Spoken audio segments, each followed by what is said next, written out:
네, 안녕하세요.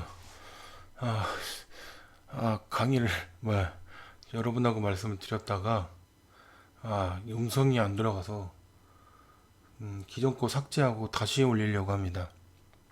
아이고, 확인을, 이걸 한번 해놓으면 잘 돼야 되는데, 자꾸 그 설정이 풀리네요.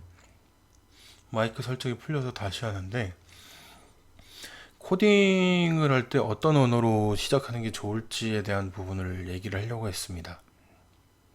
코딩을 하려면은 기본적으로 선행학습이 HTML하고 CSS랑 자바스크립트나 jQuery 정도는 알고 그게 기본 베이스가 돼야 되거든요.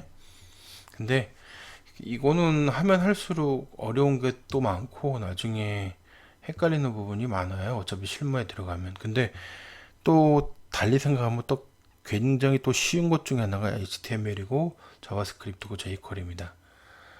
이거는 생각하기에 따라서 달라요. 그래서 일단은 되도록 가볍게 생각하시기를 권해드리고요. 실무에 가서 어차피 하나씩 부딪혀가면서 다시 해야 되는 거니까 일단은 제가 권해드리고 싶은 거는 HTML에 관련된 시중의 책을 보면 그렇게 두껍지 않은 책들이 많이 있거든요. 그런 작은 책들을 하나 사시고 스타일 같은 경우에는 아무래도 디자이너 분이 좀 더 잘하시니까 물론 그렇다고 해서 개발자가 몰라도 된다는 아니지만 일단은 그거는 제일 뒤로 미루고요. 자바스크립트나 jQuery에 대해서 설명되어 있는 책들이 있는데 요즘은 또 자바스크립트도 많이 안 쓰고 jQuery를 더 많이 쓰긴 합니다. 그래서 jQuery도 또 여러 가지 프레임워크에 같이 포함이 돼서 프레임워크에 포함된 걸로 해서 또 많이 쓰이기도 하는데 기본적으로 jQuery는 어느 정도는 아셔야 돼요.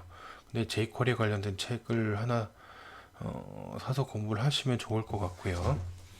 잠시만요.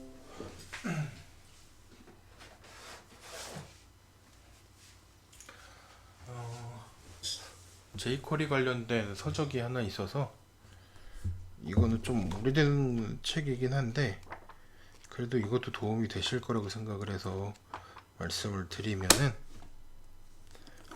이겁니다.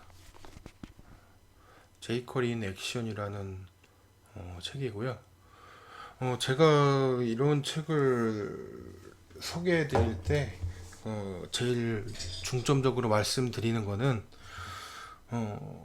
이런 jQuery 같은 책은 뭐 자바 같은 책은 완전 최신 버전 책을 사실 필요는 없어요. 중고 서점들 많이 있잖아요. 중고 서점 같은 데 가면은 이런 그래도 2년 내지 3년 정도 된 그 정도 책 중에서 하나 골라서 보시면 되고 이 책도 꽤 도움이 되실 거예요. 이 책도 하나 놓고 뭐 처음부터까지 다 읽으라는 말씀은 아니고 그냥 쭉 한번 가볍게 이해가 안 돼도 그냥 쭉 한번 그냥 눈으로 담아두시기만 하셔도 돼요. 그랬다가 나중에 개발을 하실 때 하나씩 하나씩 다시 찾아봐서 읽으시면은 더 도움이 되실 거니까 이런 책들은 그냥 장기적으로 갖고 있는 책이다 생각하시고 한 번씩 사서 보시는 게 좋을 것 같고요. 이런 것들이 기본 베이스가 돼서 공부를 하신 다음에 자바가 됐든 뭐 JSP가 됐든 뭐 PHP가 됐든 ASP가 됐든 뭐 파이썬이 됐든 파이썬 제가 잘 해본 적이 없어서 따로 공부를 하긴 했지만 아직 실무를 해본 적이 없어서 이게 어느 정도나 도움이 되고 어느 정도 활용이 되는지 잘 그 부분에 대해서 논외로 하고요. 일단은 그 개발을 하실 때는 프론트엔드 개발이 있고 백엔드 개발이라는 게 있습니다. 프론트엔드는 앞에서 이제 HTML이랑 뭐 스타일 시트랑 jQuery를 쓰고 어느 정도 간단한 이제 백엔드 쪽하고 연결해주는 그런 프로그래밍까지를 이제 프론트엔드 개발을 하는 거고요.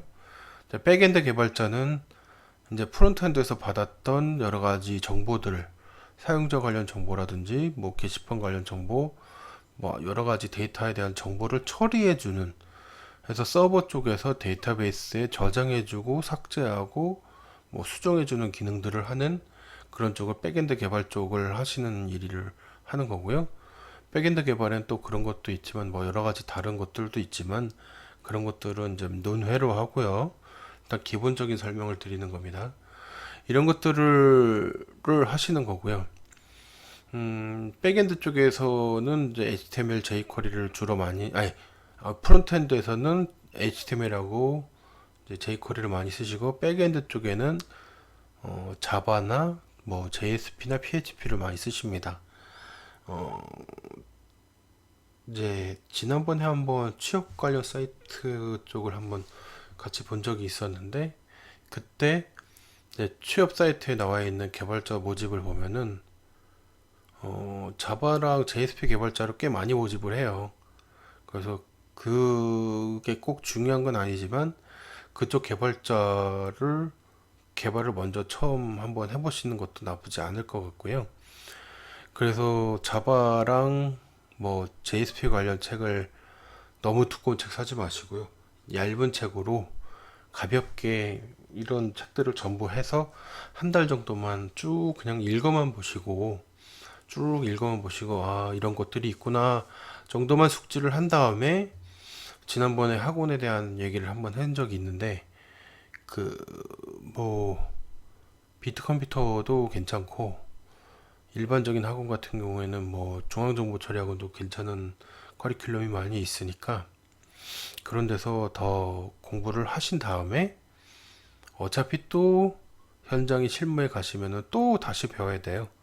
그러니까는 그런 식으로 어느 정도 익숙해지시면 되고요. 음, 내가 이 개발을 배우는데, 아, 나 너무 못해. 아, 근데 이래가지고 취업이나 할 수 있겠어? 그거는 여러분 생각이고요. 일단은 잘하든 못하든 뭔가 프로젝트를 하나 선정을 해서 처음부터 끝까지 하려고 노력을 하세요. 어차피 열의 아홉은 완전히 완성하지 못할 정도의 수준밖에 안 되겠지만, 한 시일은 3개월 정도 두고 뭐 네이버나 다음이나 구글에서 하는 웹 서비스를 이용한 뭔가 프로젝트 개발을 한번 해보시는 거를 권해드립니다. 3개월 안에 어느 정도 하실 수 있으면 그 결과물이 완벽하지 않아도 돼요. 그 결과물을 포트폴리오로 여러분이 취업하시는 데다가 이제 사이트 주소를 알려주거나 아니면 개발의 일부 소스를 같이 제출을 하거나 하는 방식으로 하시면은 취업에 많이 도움이 되실 거라고 생각을 하고요. 요즘은 이제 이거는 제가 말씀드린 건 스타트업 기준이니까, 이제 대기업 개발 회사 같은 경우에는 그런 거보다는 뭔가 좀 더 개념적이고 좀 더 넓은 사업 구상적인 뭔가 기본적인 원리에 대한 설명에 대한 공부를 더 많이를 해야 되고요.